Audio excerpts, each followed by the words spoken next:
Assalamualaikum, saya Ain Malkis binti Ahmad Farmi, nombor metrik 211809, merupakan wakil daripada kumpulan 3. Saya akan membentangkan hasil kertas kerja kumpulan kami yang bertajuk Makna Kata Homonim dan Polisemi dalam filem Mak Kilau. Kumpulan kami terdiri daripada 6 orang ahli termasuk saya iaitu Nur Sakinah, Siti Hawa, Ain Balkis iaitu saya, Siti Zawiyah, Nur Khairin Kristina dan Nur Hazira.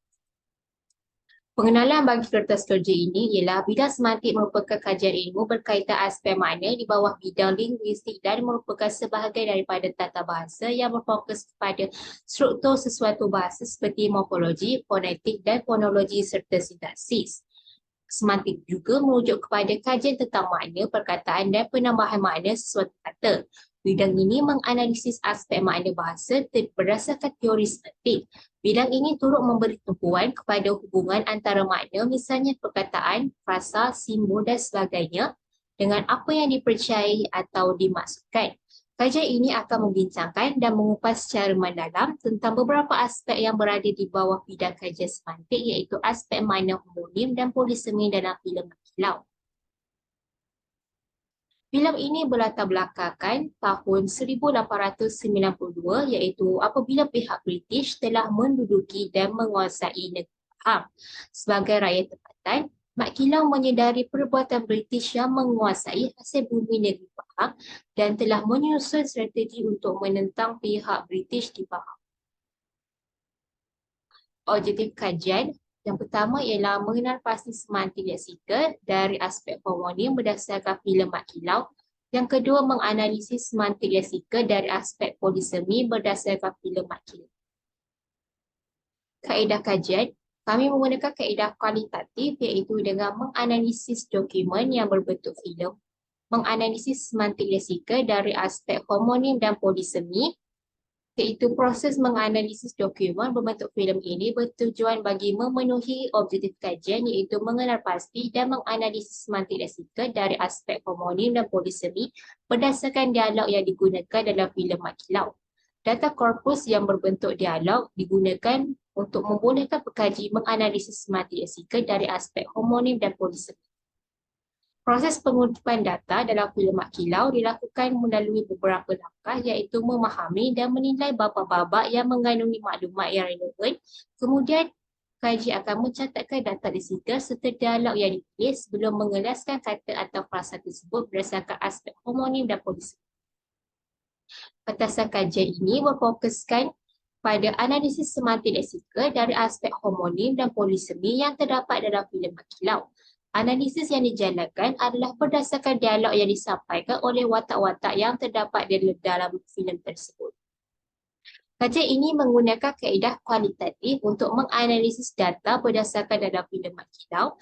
Pengkajian akan melibatkan proses mengenal pasti, memahami dan menginterpretasikan kata-kata atau frasa yang terdapat dalam dialog serta mempunyai aspek homonim dan polisemi dalam konteks semantik leksikal.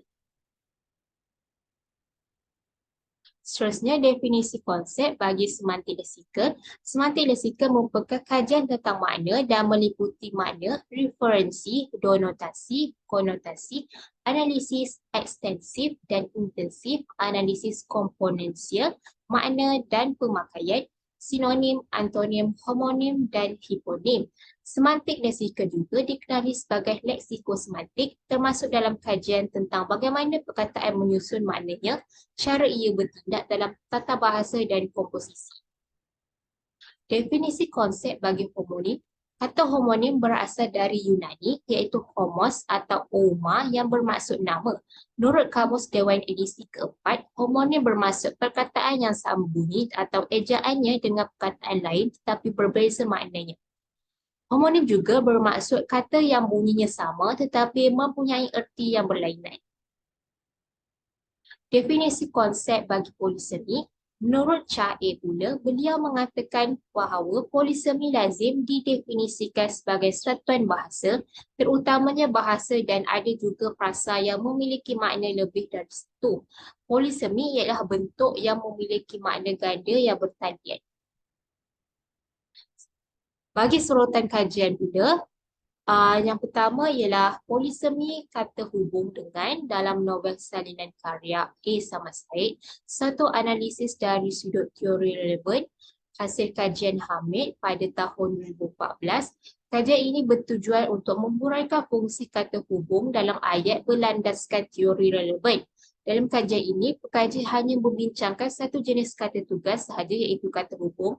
Dalam pada itu, pekaji menyatakan bahawa bentuk polisemi ini ialah satu bentuk termasuk dalam konteks dan peringkat dalam bidang semantik serta menjadi salah satu aspek penting dalam bidang perkamusan.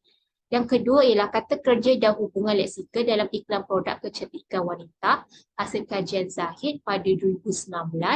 Kajian ini bertujuan untuk mengenal pasti penggunaan kata kerja yang lazim dalam iklan produk kecantikan muka dan menganalisis hubungan leksika kata kerja yang lazim dalam iklan produk kecantikan muka. Kesimpulannya, melalui kajian ini, kata kerja dalam slogan dan penerangan iklan digunakan oleh pengiklanan secara terancang iaitu dari aspek makna yang dirujuk untuk menarik perhatian serta sasarannya. Yang ketiga, perbualan berimplisit dalam filem-filem klasik Malaysia, piramid, analisis semantik inquisitif, hasil kajian Izato dan Mary pada tahun 2023.